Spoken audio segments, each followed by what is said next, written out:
ಅದು ಹೇಳಿದ್ದಲ್ಲ ಮೊದಲೇ ನಾನು. ಇವ್ರು ಏನಂದರೆ ಅಲ್ಪಸಂಖ್ಯಾತರನ್ನು ಓಲೈಸಬೇಕು, ಅದೊಂದೇ ಉದ್ದೇಶ. ಅದು ಬಿಟ್ಟರೆ ಬೇರೆ ಏನೂ ಇಲ್ಲ. ಸಿದ್ದರಾಮಯ್ಯವರು ಇಷ್ಟು ದಿವಸ ನಾಸ್ತಿಕರ ಥರ ವರ್ತಿಸ್ತಾಯಿದ್ರು. ಈಗ ನೋಡಿದ್ರಲ್ಲ, ಮೊನ್ನೆ ಮೂಡ ಹಗರಣ ಆದಮೇಲೆ ರಾಜೀನಾಮೆ ಕೊಡಲೇಬೇಕು ಅಂತ ಬಂದಾಗ ಕುರ್ಚಿ ಅಳ್ಳಾಡ್ತಾ ಇದೆ. ಈಗ ಏನು ಮಾಡ್ತಾ ಇದ್ದಾರೆ ಅವರು? ದೇವಸ್ಥಾನಗಳು, ಸ್ವಾಮೀಜಿಗಳು, ಮಠ ಮಾನ್ಯರ ಹತ್ರ ಹೋಗಿ ಅವರು ಆಶೀರ್ವಾದ ಪಡಿತಾ ಇದ್ದಾರೆ. ಇಷ್ಟೇ ತಾನೇ. ಕಷ್ಟ ಬಂದಾಗ ವೆಂಕಟರಮಣ ಅಂದಂಗೆ ಅವರು ಬರಲೇಬೇಕು, ಇವತ್ತಲ್ಲ ನಾಳೆ. ಪಶ್ಚಾತ್ತಾಪನೂ ಪಡ್ತಾರೆ ಮುಂದಿನ ದಿವಸಗಳಲ್ಲಿ. ಇವರೇನು ಇವತ್ತು ಹಿಂದುತ್ವ ಒಂದು ಸಂಸ್ಕೃತಿಗೆ, ಹಬ್ಬ ಹರಿದಿನಗಳಿಗೆ ಅವರು ತೊಂದರೆ ಕೊಟ್ಟರೆ ಮುಂದಿನ ದಿವಸಗಳಲ್ಲಿ ಪಶ್ಚಾತ್ತಾಪನೇ ಅವ್ರ ಜೀವನ ಪೂರ್ತಿ. ಇದನ್ನೇ ನಾವು ನಿರೀಕ್ಷೆ ಮಾಡ್ತೀವಿ. ಇನ್ನೇನು ಇದಕ್ಕಿಂತ ಹೆಚ್ಚಾಗಿ ನಿರೀಕ್ಷೆ ಮಾಡೋಕ್ಕಾಗಲ್ಲ.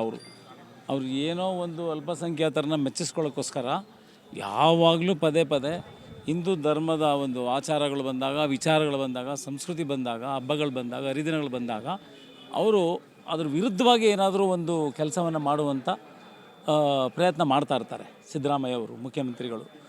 ಹಾಗಾಗಿ ಅವರಿಂದ ನಾವು ಇನ್ನೇನು ಹೆಚ್ಚಾಗಿ ನಿರೀಕ್ಷೆ ಮಾಡೋಕ್ಕಾಗಲ್ಲ. ಅದನ್ನು ಖಂಡಿಸ್ತೀವಿ ನಾವು. ಯಾವುದೇ ಕಾರಣಕ್ಕೂ ಬಹುಸಂಖ್ಯಾತರ ದೇಶ ಇದು, ಹಿಂದುತ್ವ ದೇಶ, ಭಾರತ ದೇಶ. ಇಲ್ಲಿ ನಮ್ಮ ಒಂದು ಹಬ್ಬವನ್ನು ಆಚರಿಸಲಿಕ್ಕೆ ನಾವು ಸ್ವತಂತ್ರರು. ಯಾರೂ ಕೇಳಬೇಕಾಗಿಲ್ಲ ನಾವು ಯಾರನ್ನೂ, ಯಾವುದೇ ಕಾರಣಕ್ಕೂ. ಹಾಗಾಗಿ ಇದನ್ನು ಖಂಡಿಸ್ತೀವಿ.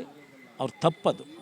ಅದಕ್ಕಿಂತ ಹೆಚ್ಚಾಗಿ ಇವತ್ತು ನಮ್ಮ ಭಾರತೀಯ ಜನತಾ ಪಕ್ಷದ ಇವತ್ತೇನು ಮೆಂಬರ್ಶಿಪ್ ಅಭಿಯಾನ ನಡೀತಾ ಇದೆ, ಇಡೀ ವಿಶ್ವದಲ್ಲೇ ನಮ್ಮ BJP ಪಕ್ಷ ಹೆಚ್ಚು ಸದಸ್ಯರನ್ನ ಹೊಂದಿರುವಂಥ ಒಂದು ಪಕ್ಷ. ಅದು ಹೆಗ್ಗಳಿಕೆ ಇದೆ. ಅದು ಮೋದಿಯವರ ನೇತೃತ್ವದಲ್ಲಿ ದೇಶ ನಡೀತಾ ಇದೆ.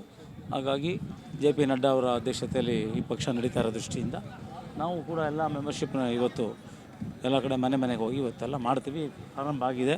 ನಮ್ಮ ಲೋಕಸಭಾ ಸದಸ್ಯರಾದ ಯದುವೀರ್ ಒಡೆಯರ್ ಅವರು ಉದ್ಘಾಟನೆ ಮಾಡಿದ್ದಾರೆ. ಹಾಗಾಗಿ ಇವತ್ತು ನಾವು ಮನೆಗೆ ಹೋಗಿ ಮೆಂಬರ್ಶಿಪ್ ಮಾಡ್ತೀವಿ.